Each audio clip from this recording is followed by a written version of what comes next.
And we have got to face them.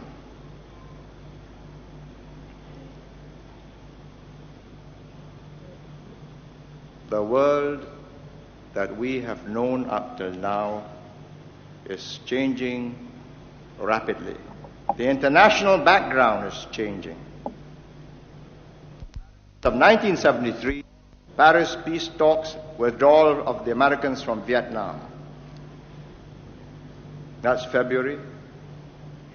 August, no bombing of Cambodia. October, change of government in Thailand.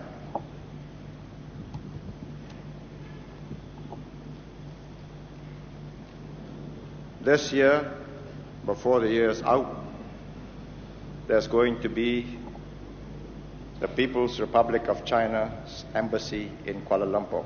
Well, it's only a matter of time that the People's Republic of China will be represented in all of Southeast Asia. And we should not make the mistake of confusing the PRC, People's Republic of China, with the CPM, the Communist Party of Malaya, as they call themselves. Peninsular Malaya, together with Singapore. They demonstrated it quite clearly. The PRC may, for their own national interests, have government-to-government correct relations, G to G. But the local Communist Party is a separate matter. Now, we have made our position clear. When our neighbors, Malaysia, our immediate neighbors, Malaysia, Indonesia, have restored diplomatic relations, we will have diplomatic relations. Just like China, we calculate what is in our interest. And our interest is best served by not taking first or second place. There are many reasons. First, the long-standing suspicion that we are 75+%, actually 78% by the 1970 census, ethnic Chinese.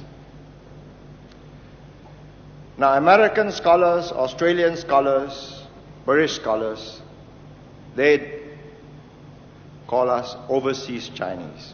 Now, there's a very subtle difference in term. They don't call Australians or New Zealanders overseas British. They're Australians, they're New Zealanders. But they call us overseas Chinese, you see. I think that's a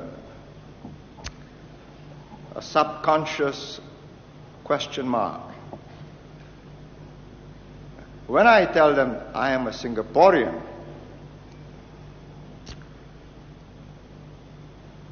I think sometimes they say, yes, perhaps. I am, you are, they concede that. But they want to know whether the 78% minus me are Singaporeans. I'm convinced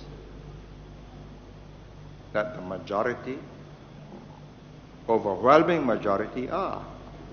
Otherwise, they would not have voted for this government so decisively in 68 and again in 72. But there is no harm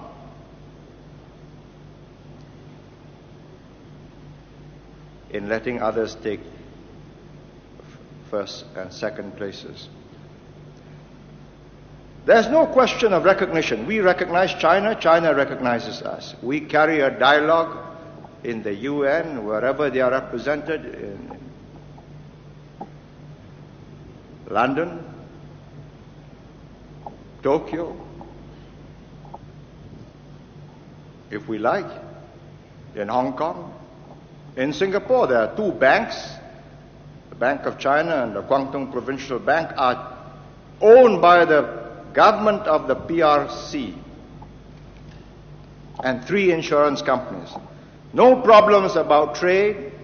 In fact, you know that they buy very little and we buy a lot. The balance of trade is immensely in their favor. Of course, we don't object to that so long as overall we buy and sell and there is a credit balance. You have watched the ping pong team, you have watched the badminton.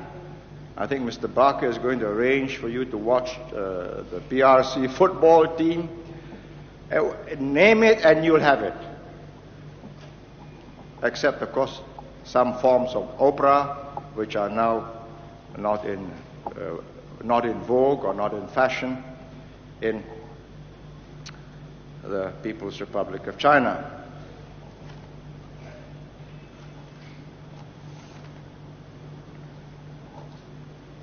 The ultimate question that we must measure against every policy is this in our interests? As of now, I say no. And I am prepared to say that the majority of the people will support this. When the time comes and it is in our interest, we will do so.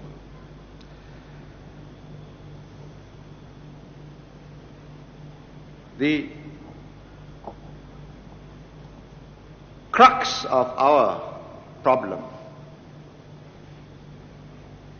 is not lack of a huge hinterland, oil, mineral resources. Be nice if we could have those things, saves us from working very hard, but that is not for us. We've got to remain trim, hardworking, organized. Nature, geography, and history decided that for us.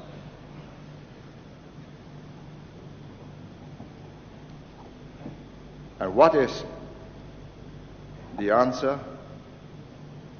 Lies within ourselves. The capacity to turn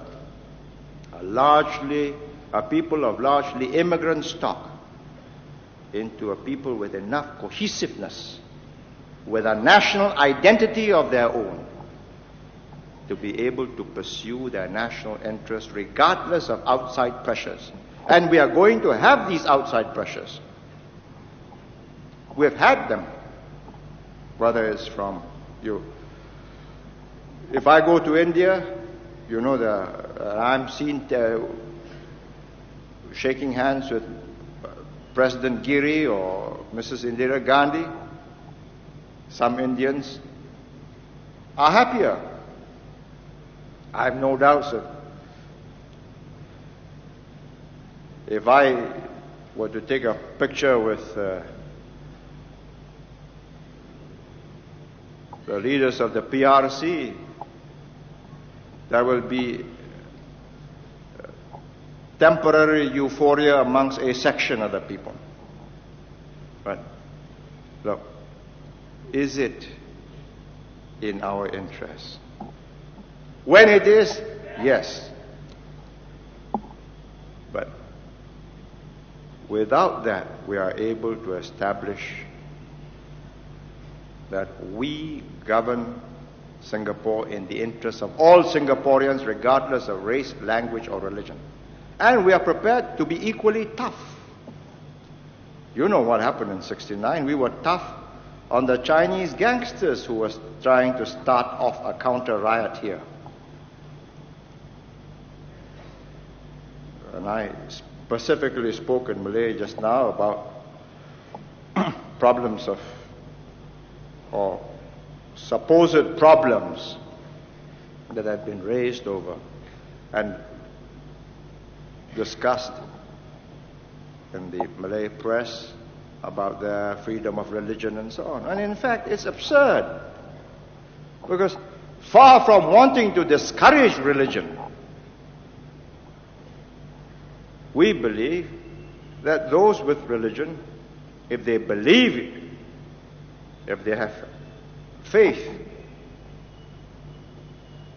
in their God and His commandments, at least they will be more resistant to the permissiveness of contemporary society. All the drug takings, all the